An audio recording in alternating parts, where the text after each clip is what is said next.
প্রিয় ভাইয়েরা আমার, আজকে একটা বিষয় আপনারা ফলো রাখবেন। আমাদের বাড়িতে অনেক মা বোনেরা হালুয়া রুটি তৈরি করে।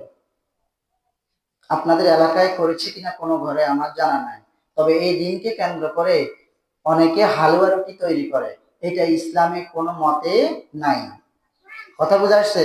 আজকে হালুয়া রুটি তৈরি করতে করতে করতে করতে বানাতে বানাতে মা বোনদের হাতে ঠোস পড়ে যায়, ক্লান্ত হয়ে যায়। তো রাত্রে যখন 2-4 রাকাত নামাজ পড়ে, ওই যে দিনের ক্লান্তি আসার কারণে, ক্লান্ত করার কারণে, পরিশ্রম করার কারণে রাত্রে অটোমেটিকলি তার ঘুম চলে আসে। কথা বুঝেন না আপনারা? তাহলে সে কি ইবাদত বন্দেগী করবে বলেন? কি করবে? হালুয়া রুটি সংস্কৃতি, এই সংস্কৃতিতে আসছে কোথা থেকে? দেখেন, এই সংস্কৃতি হচ্ছে শিয়াদের সংস্কৃতি। হালুয়া রুটি যে বানায় খায়, শিয়ারা খায়।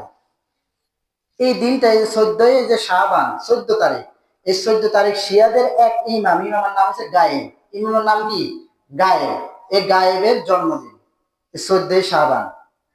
শিয়াদের একজন ইমাম আছে গায়েব, তার জন্মদিন হচ্ছে কি 14 শাবান। তো তারা হালুয়া রুটি খায় তার জন্মদিন উপলক্ষে। আর ফটকাবাজি এসেছে হিন্দু সংস্কৃতি থেকে। হিন্দুরা এই দিন আসলে ফটকা ফুটায়।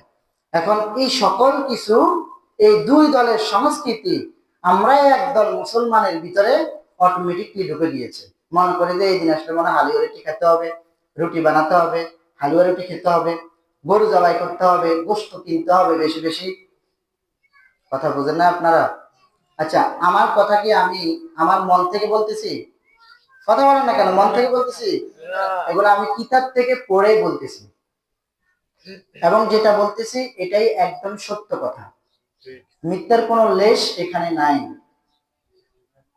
নিজেকে সংশোধন করুন, পরিবারকে বাঁচান, হক ইসলামের দিকে নিজেকে নিয়ে আসুন, নিজের পরিবারকে নিয়ে আসুন।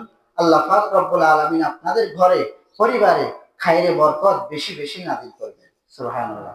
প্রিয় ভাইয়েরা আমার, তাহলে শবে বরাতে যে সংস্কৃতি, যে ভুল সংস্কৃতি আছে, এই সংস্কৃতি আমি আপনাদের সামনে তুলে ধরলাম।